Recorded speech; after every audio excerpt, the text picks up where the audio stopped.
Hello and welcome to the latest episode of the Built Environment Marketing Show. I am your host, Ayo Abbas. I'm a marketing consultant, speaker and trainer, and I work exclusively with architects, engineers and contractors. So, today's episode is a special one. It's a two-parter and it's all about UKREiiF. Unless you've been living under a rock, you can't have heard of this show, which is a property and real estate show that is taking place in Leeds from the 20th of May to the 22nd of May, I think. Anyway, I'm going to be up there for 2 days. So if you are around and want to meet, do drop me an email at ayo@abbasmarketing.com. Anyway, back to the episode today. So today's episode is about how you can make the most out of your time at UKREiiF. So I've got the MD, Nathan Spencer, coming on to share what he thinks you can be doing and what's happening this year and what's new, so you can really get prepared. And I'm also joined co-hosting with Jeremy Brim, who is from a big consultancy firm called GrowthIgnition. So I hope you enjoy this episode. If you are going to UKREiiF, do reach out and say hi. And I hope you enjoy it.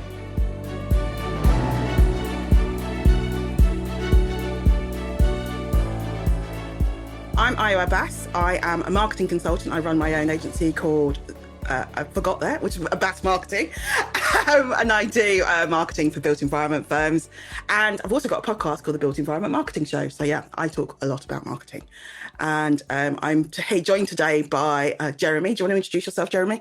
Yes, thank you, Ayo, and thank you for arranging this again. So I'm Jeremy Brim. I lead GrowthIgnition. We help with the transformation of B2B, B2G firms in how they grow. So market research, business planning, CAM capture, bidding, all of that kind of stuff. And I have a podcast called The Red Review that's all about winning work. So it's great to be here today. Thank you. And thank you for tuning in. Yeah, and if you're watching us live, which I hope some of you are, if you can put in the comments maybe, I guess if you're going to UKREiiF, what you're looking to get out of it, and we'll have a look in the comments and see what's going on there. And today we are joined by somebody who's propped up by coffee, as he said this morning, Nathan Spencer, who is the MD of UKREiiF, and he's got his coffee cup there. Thank you for joining us. Thank you very much. Yes, it's definitely coffee. It's nothing harder, I promise. Thank you for having us on. So, Nathan, how are things?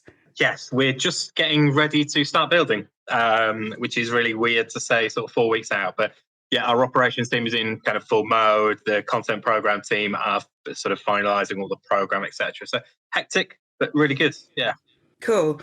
So, Jeremy, do you want to intro the session?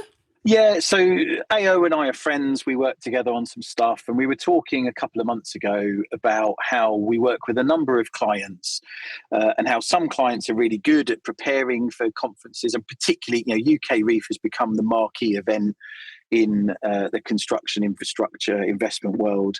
It's really quite important that we get the best out of it. And because we've got some clients last year, Ayo and I had a coffee last year, and it was quite apparent. Some people we were just talking with Nathan earlier about, before we came on, about how people just sort of wander around bumping into people and stuff. And it's really quite important that people get the most out of this event because it only happens once a year. We've got 2 or 3 days, depending on how long you're staying and want to be involved. And so obviously Nathan and the gang are really geared towards return on investment because they want people to come around every year. And we want our clients and our friends to get the best out of it too. So this session came about because we just wanted to help people prep. Ayo and I were talking the other day that actually we're probably almost a year late. And Nathan, we were going to say we should do a wash-up session actually after UKREiiF, almost kind of, you're a year away from next year. What should you be doing now, as well as what have we learned? Because some of this, you do need some quite, Leeds gets very busy as a city, and we'll come to that. But certainly, we're about a month away now, aren't we? Yeah. All very excited, beginning to build the stuff. What should you do now is kind of the agenda today to make sure we get the most out of this time together with our community, because it's really precious actually in this day and age, and it's a fantastic event, but we've got to get the best out of it. It's the purpose of today. I guess let's start off with, where are we currently, Nathan? What's the numbers? How are you doing? How's it all going? Yeah, just over 30,000. So pretty much where we were last year with 4 weeks to go. That's how we naturally see the flow go. So on target for around 16,000 delegates. The positive thing from our end is the delegate split. This is in our KPIs as business in terms of all of the team. We have a big focus on it, of making sure that 40% of the people attending are what we class as clients. So that needs to be public sector, government, investors, developers, occupiers. So we're driven by ensuring 1,000 are clients. The 60% will then be wider architect firms, your lawyers, your marketing experts, and so forth. The ones who make up and help bring the projects to fruition. So looking really strong. There's more pavilions this year. We've grown. We've got pavilions floating on the water this year, which is pretty cool. And likewise, we've how got did you do that? Is it like Jesus? Like, you make stuff float on water? Is that not you? Yeah, no, exactly. No, yeah, we've got 4 or 5 people who just stand there and sort of keep it whole, and then every couple of hours we'll switch round and someone else can hold it up. That was we saw some in Liverpool actually floating on the water for something else, kind of some activation, and we thought, that'd be great to have. Operations team have done incredible to actually pull it off, because it is quite a difficult task to do, but actually it's pretty between it holds 1,000 people on it. We've grown quite a lot in that aspect, and we've listened to feedback as well. We've got a lot more meeting spaces this year. We're going to do a video of that in the next coming days of where those are on site. There's a lot more improvement in wayfinding, Wi-Fi, water stations, mobile phone charging stations, the whole lot. We've invested a lot more this year into the customer experience, delegate experience on site, which I'm sure is going to be welcomed by all. You've had some additional investment or change of ownership in the last year since last time, and so it sounds like that spurred you on in terms of how you can grow. How's that kind of helped you, and what's the journey been like this year? I think we went through an acquisition period in June, July, with a company called Infopro, who are a global organisation, 4,000 or 5,000 staff. In actual fact, there's been not much change internally. I think but internally we've had a bit of a change within the senior management structure of how it runs, and it just means that I think our vision of where it's going, I suppose effectively it's my vision of where it's going, is a little bit more focused on customer experience. So therefore we've invested more into it. The organisation who's acquired us is actually quite hands-off. It's our business, we run it. We decide the strategic direction of what we do at UKREiiF, but also the growth of the business. They do have expertise in running events. They actually run one that's quite similar to UKREiiF in France, called SIMI. But they're quite clear that the UK operation runs pretty much on its own. It's some nice synergies though with kind of shared practice. Historically, it's been quite a good lead generation tool for supply chain, but is moving very much into sort of data insights and guiding the industry and highlighting sort of trends and whatnot ahead of time. Some good synergies, but pretty much it's UKREiiF running UKREiiF at the moment, which is what we wanted. So what other new things are coming into the show this year? So I know there's like new formats as well, isn't there? And there's more, it's not, I'm going to say not just panels, but you know what I mean? So there's lots of different types of things you can be doing. Yeah, so naturally we've had a lot more pavilions, and therefore there's going to be a lot more focus on, within those pavilions, yes, you have panels, but you also have networking and workshops and whatever else. There's a load happening, but the key thing was trying to diversify the content. We don't want panel. So trying to get our partners to be a bit more creative in some of the content that's taking place on site. I think the only bit to highlight from our end, it comes down into that kind of client side of things. And this will come into the BD element as well that we're talking about. We know that councils, government, developers and investors want to connect with each other. So one of the things that we do is facilitation sessions. We do them by speed dating style events in a private room. And we also do private brunches, lunches, breakfasts, where we put 10 councils in a room with investors, developers and occupiers who want to invest and develop in those areas.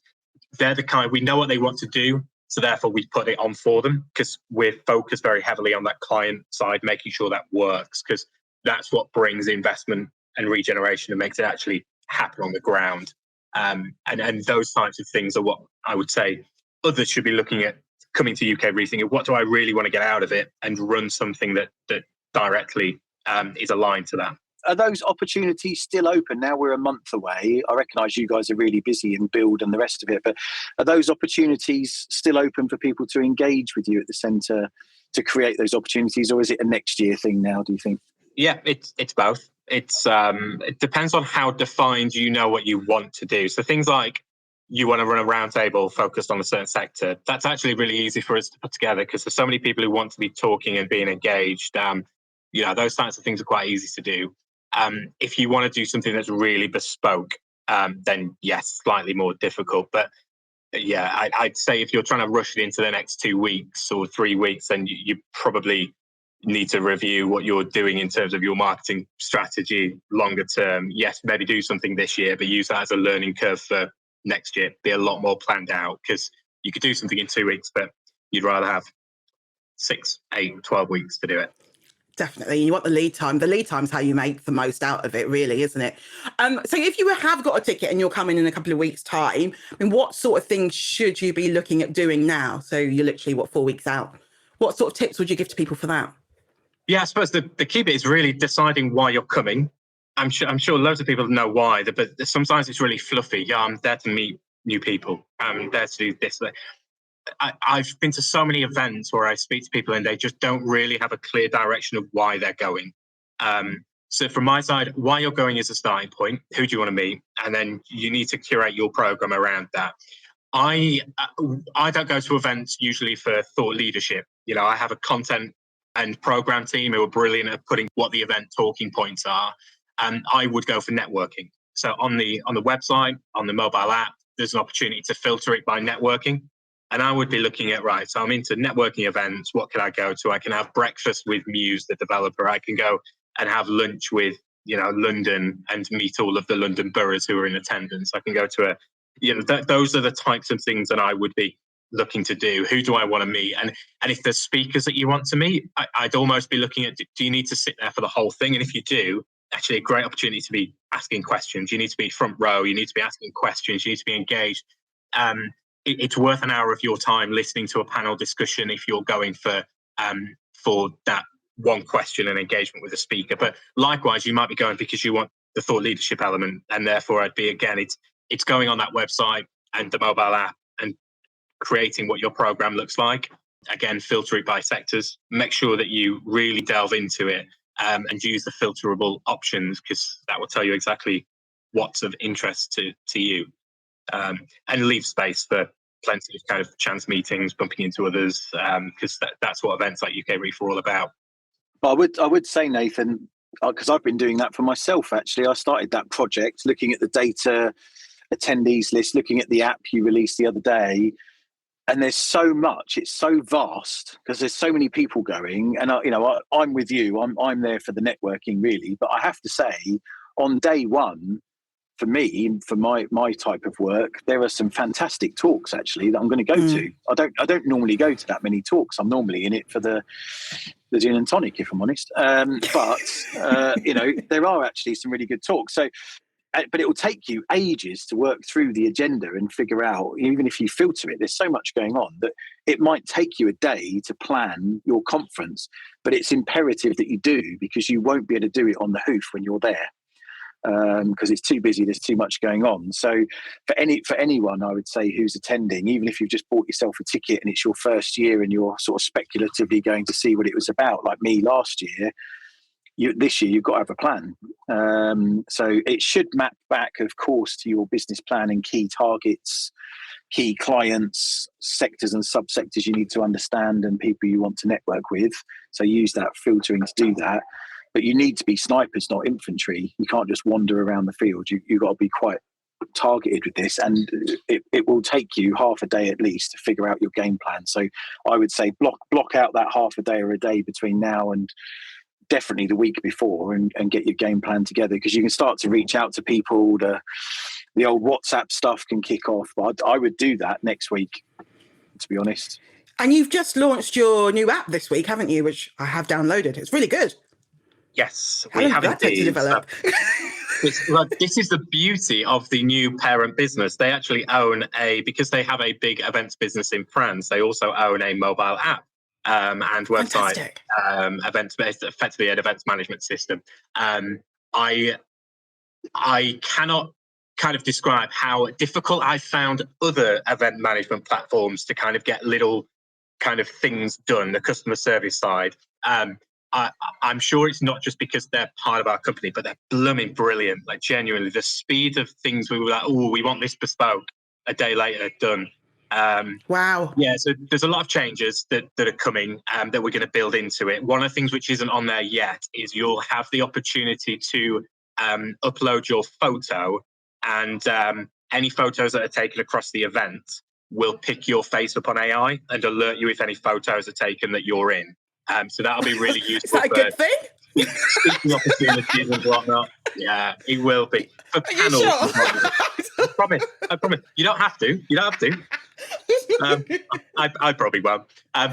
You get it where sometimes people are kind of like, they're clicking through all because we have thousands of photos at the end of the event. But the idea is that it will alert people straight away to say, right, you're speaking on a panel, you want a professional photo straight away, rather than one that's been taken in the back of a room on an Android or something. So lots of improvements that are coming down the line with it. But yeah, this year it's an app. Next year it'll be even bigger and better on that side. Hi, it's Ayo here, and I just wanted to interrupt the show quickly to say a bit more about what I do. I'm a digitally led marketing consultant, and I specialise in working with built environment firms just like yours.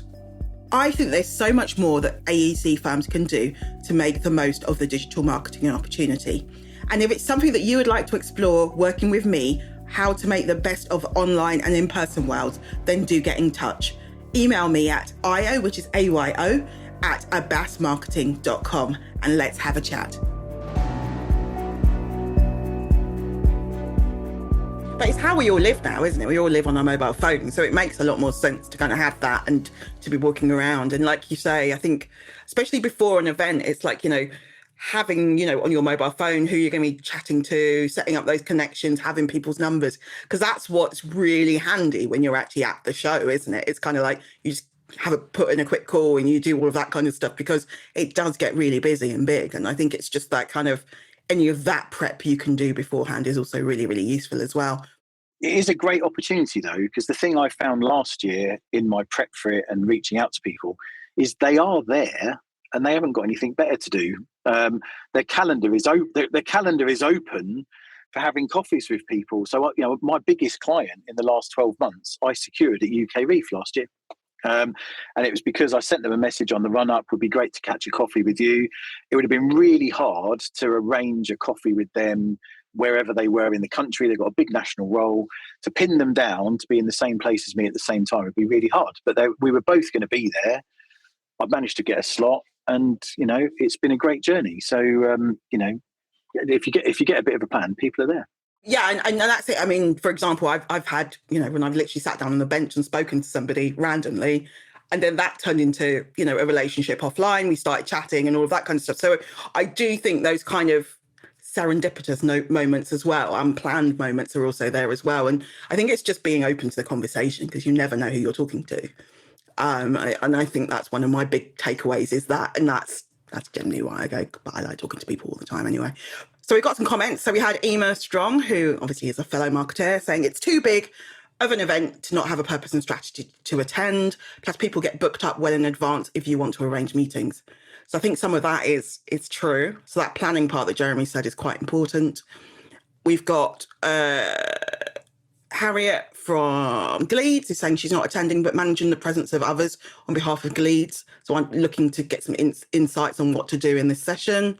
We've got one about, will the Wi-Fi network cope with all of this, with the app, etc., Nathan? I found, the signal was quite good last year, just on your 4G, but it sounds like you've upped the game with that. Yeah, I mean, the joys of me having some internet connectivity issues now when we're talking about Wi-Fi. Yes, we have. We've actually invested in partnership with the Royal Armouries in in Wi-Fi that will cover the whole event. And we've also, we did some testing on it last year, and it will be utilised this year. Wi-Fi kind of, I don't know how you describe it, but they utilise areas like Glastonbury, where it amplifies it across large, really awkward sites. Because when you're here, we need to have the Wi-Fi working to scan people into all of the tents and pavilions, but some of the areas, because you've got buildings in and around, it's not one open space like a big field. We did some testing on it last year. The operations team have led on it, and the Wi-Fi, sponsored by Greystar, is going to be all up and running. It should be fine. I can't guarantee if something happens, but it should be fine. Yes. Anyway, Lorraine is going to come for you if it's not. I'm scared. Joke. Okay.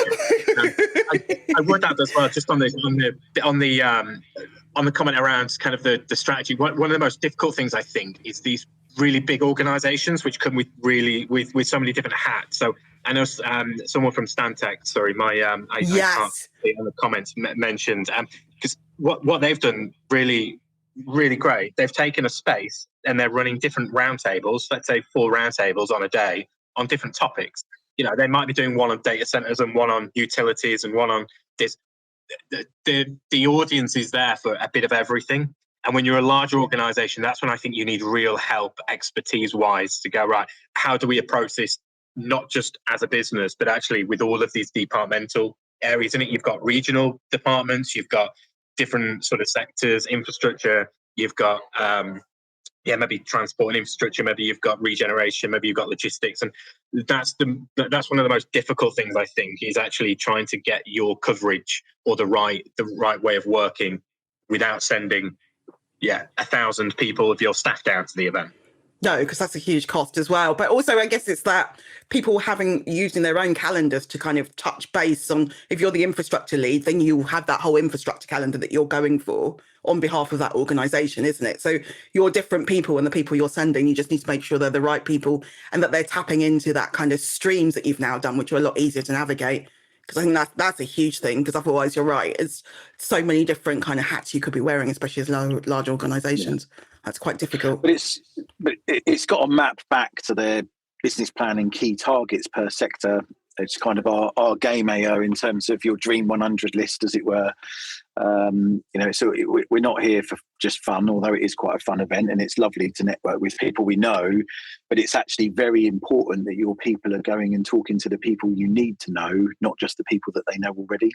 Because it's the clients that have got programs of work off into the future in this kind of landscape or potentially hellscape after the spending review of what's coming. It's going to be interesting who you need to target for what, and within your lens of, you should probably think about your perfect client lens. Who are the types of clients and any other stakeholders upstream that we actually make money with and enjoy working with, and make sure you focus on talking to them as a priority, and which ones have got projects or types of work that's in our sweet spot. So you're not just talking to randoms that have got stuff that's way out of your comfort zone, because you'll probably screw that up and make a loss. You need to try and figure out what your list of contacts are that you need to make, that are the ones you need to know, that are good to work with the types of opportunities that are good for your business, because you won't have time to just talk to, target anyone.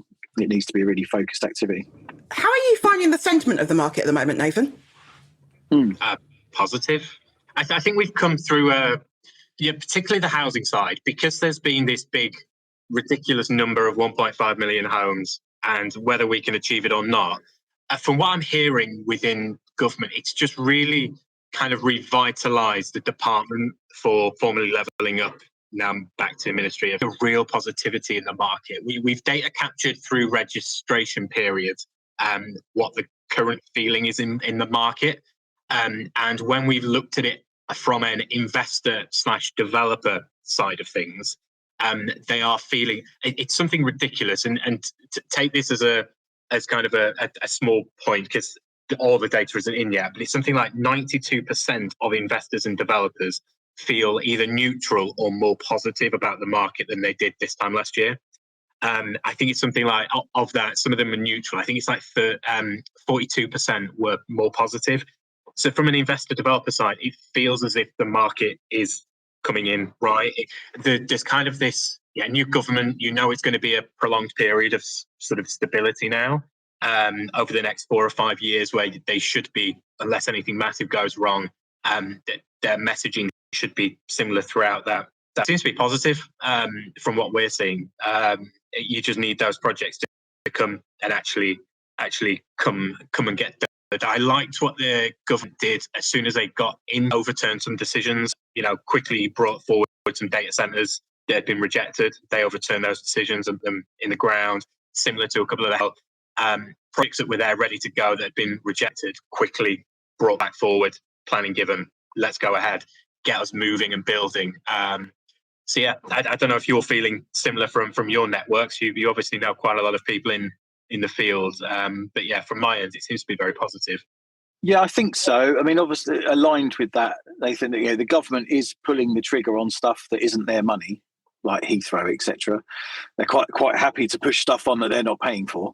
It's the way forward. A lot more of my clients, and we're obviously interested. I saw a piece by Mike Reeder, my good friend, who's now an MP and is speaking at the conference. I'm chairing one of the panels for you guys with Mike speaking. I saw a article that he did about one of the big London projects, the tunnel thing, wasn't it? That's private money, in effect, PPP. Silvertown. There's going to be a lot of that. Yeah, Silvertown is it. There's lots of that kind of noise, but the stuff that is related to actual government money, we're kind of waiting for the spending review in June or maybe July or whenever it's going to come. You guys would know better than me. So the builders that are more public sector reliant, there's lots of, and the consultants too, there's lots of stuff that they can see the fruit in the orchard, but it's not ripe yet, was the way that someone put it to me. It's just out of reach. And I think that's an important point, because at the moment I'm kind of, especially because I guess people I deal with are the marketing and the BD side more than anything else. And I think there is still hesitancy in firms at the moment because, stuff's on the horizon, but it's not landed, which is quite hard. And I think to keep remaining positive, but it's nice that developers who are kind of more front end are starting to see the change and are more positive. But yeah, has that trickled down to the kind of wider design teams? I would question. I think is probably where I'm seeing stuff at the moment. Yeah, I think it's one of those peaks and troughs things. So it's really heartening to hear that feedback, Nathan, actually, because it does mean it's coming. A friend of mine who I would respect in these things, who's owns a recruitment business, was kind of saying that, like a bit like 2008, you kind of get a difficult year and then it rocket ships out the back of it. And so I suspect the investors, developers are ahead of the game looking at that in 12 months' time. It's just the rest of us are caught in that slight lull, but it's good to hear it's coming. So that's good to hear. So it's even more important that this year at UKREiiF we're talking to the right people, that when the spending review happens and some stuff starts to come free and the government makes some more moves, we'll be ready to catch the stuff that falls. And what are the standout things you're looking forward to seeing at the show, Nathan? Yeah, what are the big talks? Where should we be? I really want to see the West is Politics again, because they were so good. I didn't see them last year, but the year before. The Rest is Politics is back with that's related to bring them every year, which is really cool for us to have. So we've got there's a massive announcement being made on the Monday evening, which is a bit secretive at the moment, but we hope that will have senior ministerial kind of presence of some form. We have the New Towns Task Force, which I find is really, some really exciting activity within that space. They're primarily there on the Tuesday. Valens, seen on our TV screens, a new science minister, we'd have seen on our TV screens through COVID all the time, is there championing the science and Oxford-Cambridge corridor. I think that's going to have a real big talking point at this year's event with everything that's happening around that sector. One of them that I love, Regeneration Brainery, the charity partner for UKREiiF, they're doing a DJ battle on the Wednesday night with the mayors, which is really cool. So people like Andy Burnham battling against Ben Houchin, the Conservative mayor of Tees Valley. So I think those are the really fun things, which I think you need in this sort of setting where, who'd imagine that you go to an important talk about the New Towns Task Force and, a potential project that's being brought forward. And then the next minute you're doing karaoke with the Thames Estuary. It's a really cool kind of mix of networking and thought leadership, the right connections being made in different spaces. Yeah, you need a bit of fun, don't you, within these types of environments? That's where friendships are made, and those kind of things lead to business, really. So yeah, there's lots happening. There's a couple of major projects being announced. Some of them have had a seed from UKREiiF. So again, we've captured through the registration period deals which have been done through UKREiiF. We're totaling about 2 billion of either investment or development projects that have been kind of put together and are just awaiting that investment to be landed. Yeah, we've got a couple of those being announced actually at the event, of projects which have come forward through the event. So looking forward to hearing those as well. But there's a bit of everything, isn't there? That's the great thing about this. You know, everyone else would say something different about what they're looking forward to the most.